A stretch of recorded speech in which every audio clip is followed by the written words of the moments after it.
ভিনাইলটাকে যাতে হারিয়ে না যায় সেজন্য আমেরিকাতে কয়েকজন মিলে ওনারা যেটা করলেন সেটা হলো একটা দিবস উদযাপন করলেন, যে ওই দিনে সারা দেশে সবাই রেকর্ড ডিসপ্লে করবে, রেকর্ড স্টোরগুলো রেকর্ড বিক্রি করবে, আর সেই উপলক্ষে ভালো প্রতিষ্ঠানগুলো রেকর্ড রিলিজ করবে। এরকম একটা প্ল্যান নিয়ে ওরা প্ল্যানটা করেছিল 2008 সালে, অফিসিয়ালি সেলিব্রেট হয়েছিল 2008-এ। তারপর থেকে প্রতি বছর হয়ে আসছে। নট অনলি দ্যাট, 2010 থেকে এটা পুরো ওয়ার্ল্ডে ছড়িয়ে গেছে। আমরা প্রথম শুরু করেছিলাম 2023-এ বা আমাদের একটা প্রতিষ্ঠান আছে বাংলাদেশ অডিও ফাইল সোসাইটি, এটার ব্যানারে আমরা 2023-এ প্রোগ্রামটা করি, 2024-এও করি। ডিজিটাল মোড আছে, ধরেন MP3 একটা মোড আছে, ওটাতে আপনি 30% সিগন্যাল মিস হবে। তারপরে নর্মাল যে সিডি কম্প্যাক্ট ডিস্ক, ওটাতে অ্যানালগ ফিল্ডটা পাবেন না, ওখানে সিগন্যাল মিসিং থাকে। তারপরে এখন DSD মোড থাকে, আদার্স কিছু মোড থাকে। তারপরে দিন শেষে ইম্পর্টেন্ট যেটা সেটা হলো ডিজিটাল আপনি যেটা ওয়েবে পাচ্ছেন ওখানে আপনি সিগন্যাল মিস করবেন, আর যেটা আপনি কম্প্যাক্ট ডিস্ক আকারে পাবেন ওই ডিস্কটা 3 কি 4 বছর পরে নষ্ট হয়ে যাচ্ছে। বেশ ভালো দাম দিয়ে কিন্তু ডিস্কটা আপনি কিনবেন, সেই ডিস্কটা কিন্তু 3-4 বছর নষ্ট হয়ে যাচ্ছে।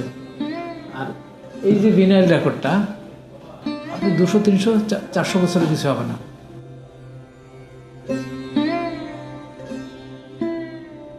মেইনলি বাংলাদেশে কিন্তু অলরেডি ভাইনাল জনপ্রিয়, যেটা আগেই বললাম যে একটা সার্টেন গ্রুপ অফ পিপল আছে যারা ভাইনাল ছাড়া কিছু শোনেন না। এটার মেইন কারণ হচ্ছে কোয়ালিটি। আপনি স্ট্রিমিং কোয়ালিটি আর ভাইনালের কোয়ালিটি আকাশ পাতাল তফাৎ।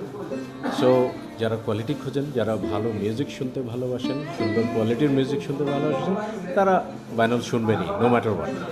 যতই কষ্ট হোক কালেক্ট করবেন। বাংলাদেশে যেটা হবে আগামীতে, ভাইনাল ঢোকা শুরু হয়েছে, ভাইনাল আমাদের আর্টিস্টদের ভাইনাল বের হওয়া শুরু হয়েছে। মানে আপনি যদি সেই কিশোর কুমার থেকে শুরু করে ভানু মুখোপাধ্যায় পর্যন্ত বা আরও আগের যারা, তাদের কোনো কিছু যদি খুঁজতে চান পিওর ফরম্যাটে, তাহলে ভাইনালেই আপনাকে যেতে হবে। তো এখন এই ভাইনালগুলো অমূল্য একটা রত্ন হয়ে গেছে, কারণ this is the purest form of music এখন পর্যন্ত, যেটা আসলে কোনো ডিজিটাল মিডিয়া এখনও ওভারল্যাপ করতে পারে নাই। সেটার প্রমাণ কিন্তু আজকে 2026 সালে এই রিটার্ন ব্যাক অফ দ্য ভাইনালস আমরা বাংলাদেশেই দেখতে পাচ্ছি, সারা ওয়ার্ল্ডে তো আরও বেশি হয়।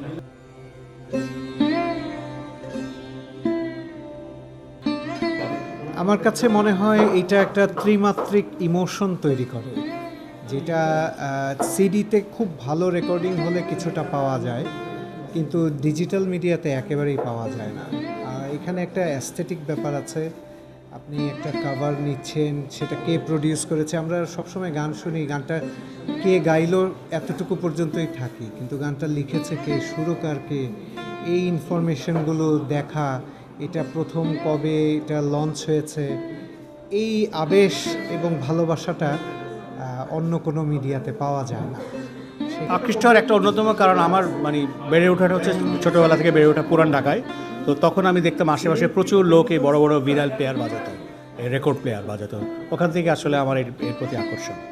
আর আমি মেহেদী হাসানের খুব বড় একজন ভক্ত। মেহেদী হাসানের 38টা LP বেরিয়েছে, সবগুলো আমার কালেকশানে আছে।